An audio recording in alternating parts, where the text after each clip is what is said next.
ఇంతేనేమో ఇంతేనేమో ఇంతవరకేనేమో ఇంట్లో నా కథ.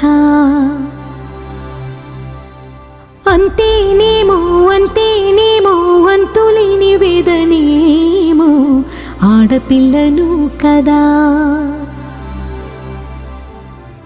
మళ్ళీ తిరిగి అడుగేసేది వచ్చిపోయే చుట్టూలానే.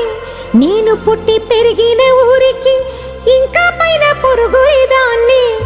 కట్టదాటి గంగ నేడు కంట పొంగెనే. ఎంత ఎంత యాతనో ఎంత గుండె కోతనో ప్రాణమోలే పెంచుకున్న పిచ్చి నాన్నకు. దూలమిరిగి భుజముపై పడిన పిడుగు పాటిది. ఇంతకన్నా నరకమే లేదు జన్మకు.